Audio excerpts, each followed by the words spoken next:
Hello বন্ধুরা, কেমন আছেন আপনারা সবাই? আশা করি খুব ভালো আছেন। আজ নিয়ে চলে এসেছি একটা চিকেনের রেসিপি, নাম দিয়েছি গোলমরিচ চিকেন।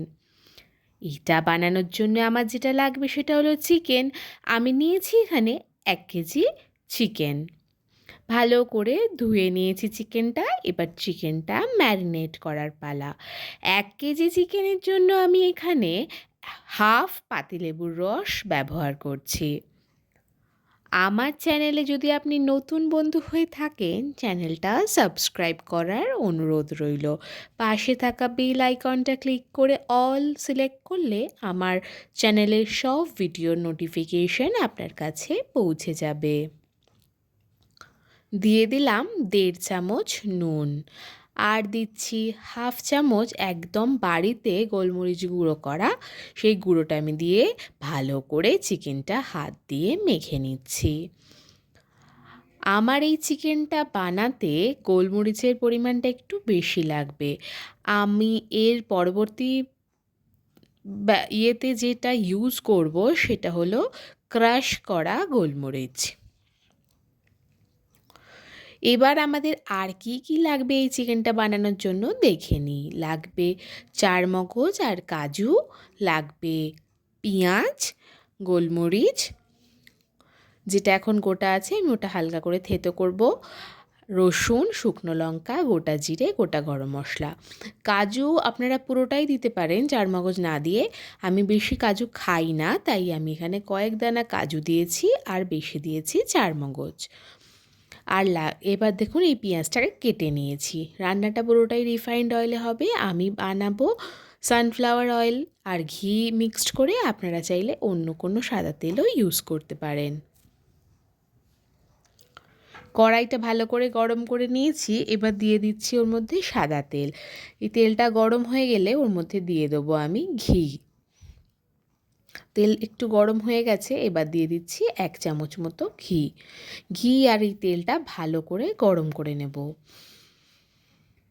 ঘি তেল ভালো করে যখন গরম হয়ে যাবে, সুন্দর একটা গন্ধ বেরোবে, তখন দিয়ে দেবো ওর মধ্যে ফোড়ন। ভালো করে ঘি গরম হয়ে গেছে, এবার দিয়ে দিচ্ছি শুকনো লঙ্কা। আমি গোটা শুকনো লঙ্কা ইউজ করছি, আপনারা চাইলে এটা ভেঙে দিতে পারেন। যেহেতু আমি গোলমরিচ গুঁড়ো অনেকটা পরিমাণেতে ইউজ করব, তাই আর লঙ্কাটা ভেঙে দিলাম না। এবার দিয়ে দিচ্ছি গোটা গরম মশলা, দিয়ে দিলাম দারচিনি আর ছোটো এলাচের মাথাগুলো একটু ভালো করে ফাটিয়ে নিয়ে দিয়ে দিচ্ছি, যাতে সুন্দর গন্ধটা বেরোয়। দিয়ে দেবো এর মধ্যে লবঙ্গ। এবার আমি যেটা এর মধ্যে অ্যাড করছি সেটা হলো গোটা জিরে, দিয়ে এই মশলাটা ভালো করে ভেজে নেব।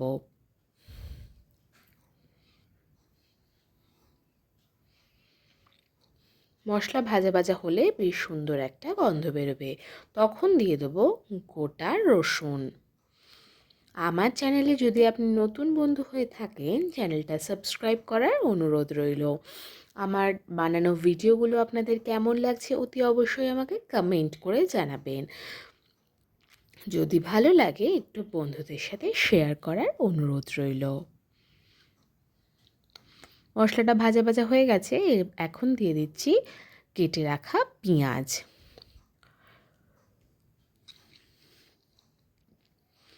এবার পেঁয়াজ দিয়ে ভালো করে বেশ কিছুটা সময় ধরে বাদামি করে পেঁয়াজটা ভেজে নেব।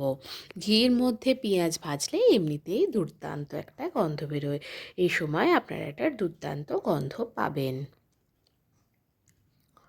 এবার আমি এর মধ্যে যেটা অ্যাড করব সেটা হলো চারমগজ আর কাজু। চারমগজ আর কাজু আমি জলে ভিজিয়ে রেখেছিলাম, সেটা অ্যাড করে দিলাম।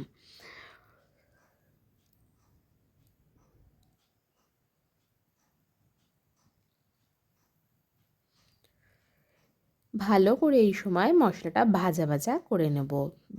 পেঁয়াজ বাদামি হওয়া অবধি মশলাটা আমি ভাজবো।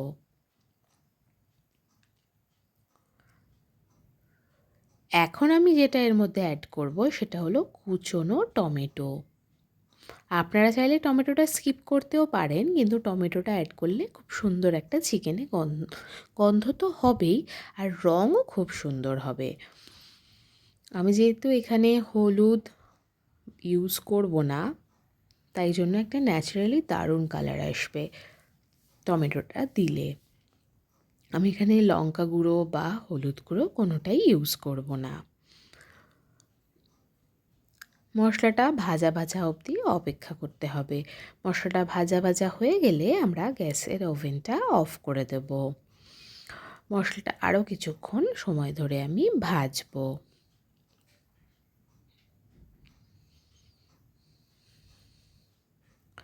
দেখুন বেশ সময় ধরে মশলাটা ভাজছি। মশলাটা ভাজা ভাজা হয়ে এসছে। আমি এবার গ্যাসের ওভেনটা বন্ধ করে এটা ঠান্ডা করে নেব। দিয়ে একটা মিক্সার গ্রাইন্ডারে দিয়ে দিচ্ছি। এটা একটা স্মুথ পেস্ট বানাবো বলে। সেম কড়াইটাই আবার বসিয়ে দিচ্ছি। আবার আমি এর মধ্যে অ্যাড করব একটু সাদা তেল। এখন আর আমি ঘি অ্যাড করব না।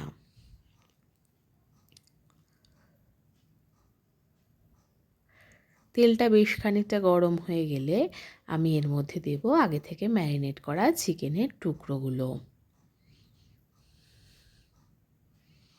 চিকেনের টুকরো অ্যাড করার পর বেশ কিছুটা সময় ধরে এই তেলের মধ্যে চিকেনটাকে ভাজা ভাজা করে নিতে হবে।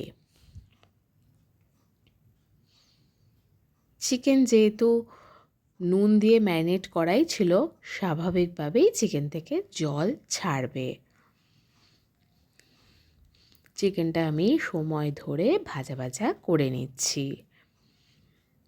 ওদিকে মিক্সার গ্রাইন্ডারে আমাদের ওই ভাজা মশলার স্মুথ একটা পেস্ট কিন্তু আপনারা বানিয়ে নেবেন। চিকেনটা ভাজা ভাজা হতে হতেই ওটা রেডি করে নেবেন। কিন্তু মশলাটা যখন সম্পূর্ণ ঠান্ডা হয়ে যাবে তখনই ওটা বাটবেন। গরম ভাজা মশলা কিন্তু মিক্সার গ্রাইন্ডারে দিয়ে বাটবেন না, তাহলে মিক্সি খারাপ হয়ে যাওয়ার সম্ভাবনা থাকে। চিকেনটা ভাজা ভাজা বেশ খানিকটা সময় ধরে করে নিয়েছি। এবার আমি অ্যাড করছি ওর মধ্যে ওই বেটে রাখা মিশ্রণটা। দেখুন কি সুন্দর একটা ন্যাচারাল কালার এসছে। বলেছিলাম টমেটো অ্যাড করলে একটা সুন্দর রং আসবে। এবার আমি এটা এর মধ্যে দিয়ে দিলাম। এবার এই মিশ্রণটা দেওয়ার পর আবার বেশ খানিকটা সময় ধরে চিকেনটাকে কষে নেব। মোটামুটি এই চিকেনটা পুরো আপনাদের শুরু থেকে শেষ হতে 35 মিনিট মতো সময় লাগবে। আপনারা যত ভালো করে এটা কষবেন তত সুন্দর এটা টেস্ট হবে। দেখুন একটু তেল ছাড়তে শুরু করেছে। আমি কিন্তু অনবরত এটা নেড়ে নেড়ে ভালো করে কষে নেব। এবার আমি এর মধ্যে যেটা অ্যাড করব ফাটিয়ে রাখা টক দই। টক দইটাও আমি ভালো করে ফেটিয়ে নিয়েছিলাম। সেই ফেটিয়ে রাখা টক দইটা আমি এর মধ্যে এবার অ্যাড করে দিলাম। টক দই অ্যাড করার পর এর মধ্যে জল ছাড়বে, তাই আর এক্সট্রা করে কোনো জল এখন দিচ্ছি না। ভালো করে কষে নিচ্ছি। টক দই, চিকেন, আমার ভেজে রাখা মশলার মিশ্রণ সুন্দরভাবে চিকেনের গায়ে মাখা মাখা করে দিচ্ছি। এই চিকেনটা আমি পরিবেশন করব বাসন্তী পোলাও দিয়ে। আপনারা যদি মনে করেন এটা পরোটা, রুটি, লুচি দিয়েও পরিবেশন করতে পারেন, কিন্তু আমার মনে হয় এটা পোলাও দিয়ে অসাধারণ লাগবে। আমার বানানো ভিডিওগুলো আপনাদের কেমন লাগছে বন্ধুরা অবশ্যই আমাকে জানাবেন। আর আমার পাশে থাকার অনুরোধ রইল। যদি ভালো লাগে আমার চ্যানেলটা সাবস্ক্রাইব করার অনুরোধ রইল। চিকেনটা আমি বেশ সময় ধরে কষা কষা করে নেব। চিকেনটা যতক্ষণ কষবো টেস্ট তার অসাধারণ হবে। দেখুন কষতে কষতে এই পর্যায়ে আমি দিয়ে দিচ্ছি নুন। এখন আমি দিলাম 1 চামচ মতো নুন।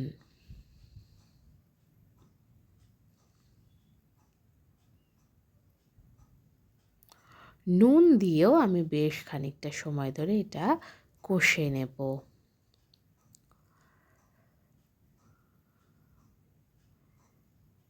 চিকেন ম্যারিনেট করার সময় যেহেতু আপনারা নুন অ্যাড করেছিলেন, তাই আপনারা আপনাদের প্রয়োজন মতো নুন দেবেন।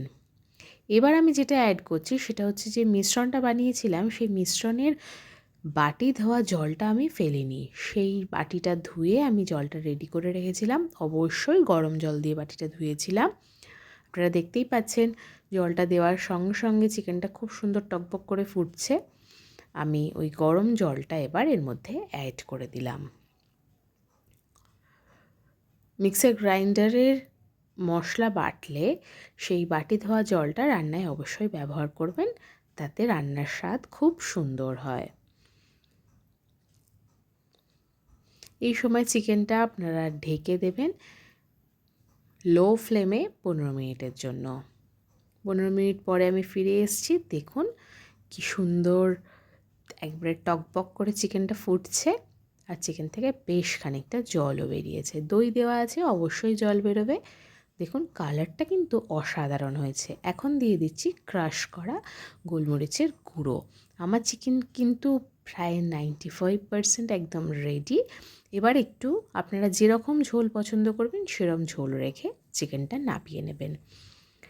দেখুন বন্ধুরা, অসাধারণ লাগছে না? এটা খেতে কিন্তু দুর্দান্ত হবে। অবশ্যই একবার ট্রাই করে আমাকে জানাবেন আপনাদের কেমন লাগলো। আর আমার রিকোয়েস্ট রইল, এটা পোলাওয়ের সাথে আপনারা খাবেন বা একটু মাখো মাখো করে নেবেন, বেশি ঝোল রাখবেন না। সেটা আপনারা পরিবেশন করবেন পরোটা, রুটি বা লুচির সাথে। রুমালি রুটির সাথেও এটা অসাধারণ লাগবে। চিকেন একদম রেডি।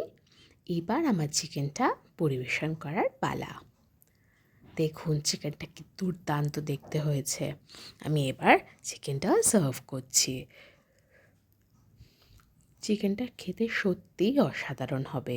চিকেনটা অবশ্যই একবার বাড়িতে বানাবেন আর আমাকে অতি অবশ্যই কমেন্ট করে জানাবেন আপনাদের কেমন লাগলো এই আমাদের গোলমরিচ চিকেন।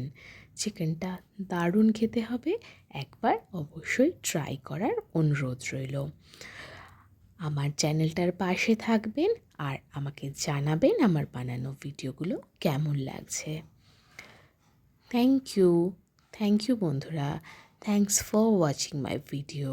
দেখুন আমি পরিবেশন করেছি চিকেনটা বাসন্তী পোলাওয়ের সাথে।